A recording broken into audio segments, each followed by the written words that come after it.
Hello and welcome back to another video on the rest of the debate and to another edition of Dynamite Out of 10. And it is of course the go home show before AEW Revolution. So we had a lot going on, a lot of matches, a lot of backstage confrontations. So let's get straight into it. We're going to start off with the backstage confrontations again. And House of Black sent a clear message to the Elite when they mysteriously attacked them as they made their entrance. Light went off for a few seconds. The Elite was spotted on the ground nursing their injuries while House of Black held the Trios Championships. And yeah, this is intriguing. A good build this, I have to say. Definitely got me hyped for the match. And yeah, I like how House of Black are coming across, and that's going to be a guaranteed banger, I think. Hangman Page also addressed his Texas Death match with Jon Moxley and how the match was all he had to lose, highlighting his reign as world champion. He also cited his agenda of taking everything away from his former rival. Yeah, great promo from Hangman Page. Here, that Moxley v Page match, yeah, you just know it's going to be incredibly violent, and there's going to be lots going on. So yeah, lots going on. And let's get straight into the matches. Starting off with Orange Cassidy versus Big Bill for the All Atlantic title. Cassidy rolled out of the ring from the bottom rope to Bill bid a taunt. Big Bill, who followed him outside, he continued to do so a couple of times before confronting Stokely Hathaway, who was ringside. They finally got back in the ring. Cassidy attempted a sunset flip, but Bill cancelled his move. He side-slammed Cassidy and mocked the All Atlantic champion for not being able to fight back, but Bill then kicked him off the apron before he proceeded to saw him out of the ring. Hathaway then cleared the timekeeper's table and Bill set Cassidy up for a slam through the table, but the latter managed to save some time but was unsuccessful. Hathaway continued to interfere in the match, but he was met with Danhausen. He walked out and threatened to curse him, in which he finally succeeded. Cassidy then hit Big Bill with a couple of orange punches, followed by one off the top rope for the win. And yeah, good win for Cassidy. Being a big guy, always good, continued his momentum, and yeah, obviously set out what was going to happen later on the night. So yeah, this did its job. Another win for Cassie, 6 out of 10.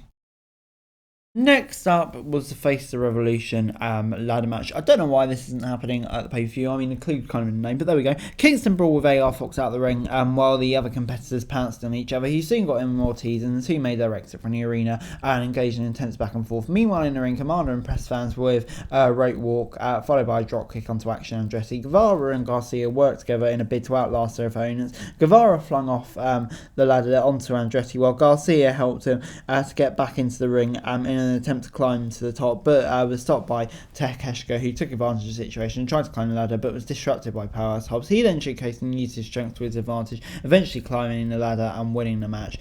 Samoa Joe was on commentary throughout it, and following the victory, the two men stared each other down when Wardlow appeared. Joe and Wardlow, of course, are crashing, and the winner will face Hobbs on Dynamite. And yeah, this gets a 7 out of 10 from me. A really good match, an entertaining ladder match. And yeah, Powerhouse Hobbs, I can't wait for seeing get an opportunity at the TNT title match. We're going to have lots of big men having very brutal matches, and I'm looking forward to it. 7 out of 10. Next up on the show was Chris Jericho versus Peter Avalon. Avalon wasted no time in launching a series of hits on Jericho as the match commenced, and the 52-year-old ran out of the ring to gauge his move, but was met by Avalon flying over the ropes and hitting him onto the barricades. He continued to beat and wear him down and attempted to pin Jericho, who kicked him out at 2. Avalon then hit the Ocho with a DDT off the top rope, followed by another unsuccessful pin. Jericho countered the attack with a codebreaker and pinned him for the win, and he assaulted his opponent after the match before Ricky Starks came out, keeping an eye on a JS member, preventing him from doing anything. Jericho informed Starks that he was going to be successful in beating him at Revolution. He added that while the JS were banned at ringside, they were present at the arena and they attacked their teammates to make a statement. And yeah, let's get 6 out of 10. The match kind of set out to use the post-match beatdown as a thing. Interesting to see what direction I'll go with the JS band. I don't know, I kind of feel like there could be some interference action and Andretti maybe, or maybe Starks gets a clean win, which is what I prefer, to be honest, but we'll have to see where it goes.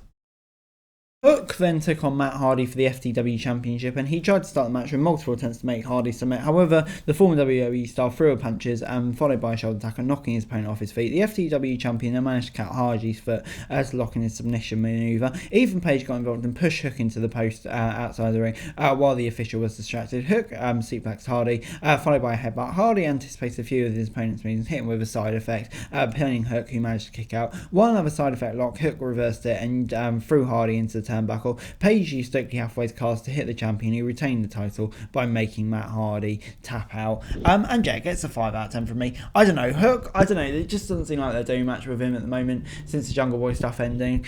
And yeah, Matt Hardy, I don't know what to make of him in the stable at the moment. I can't say, yeah, I get massively excited when they appear on TV, put it that way.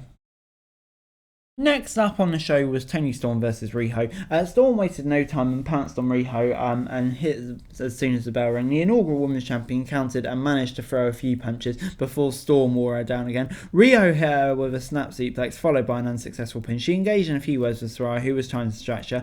She then put Storm in the submission move in the centre of the ring while she struggled to get to the bottom rope. The former WWE star continued to showcase her dominance when Hayter and Baker made their way ringside. Storm put Riho in a side Nelson submission move before her opponent grew back on her feet, hitting her with a Hurricane Rana. While Storm mocked Baker and Hayter, Riho pinned her for the 3 count as a surprise. Chaos ensued as Saraya and Jamie Hayter brawled in the ring. Ruby Soho ran out and security had to rush out to separate the 3 women. And yeah, this gets 6 out of 10 for me. Solid match, but I kind of feel like it was, more distracted by the stuff outside the ring, and I'm not massively into the women's title storyline, so I feel like it could have been better. But yeah, to build up for the Revolution, I suppose it did its job.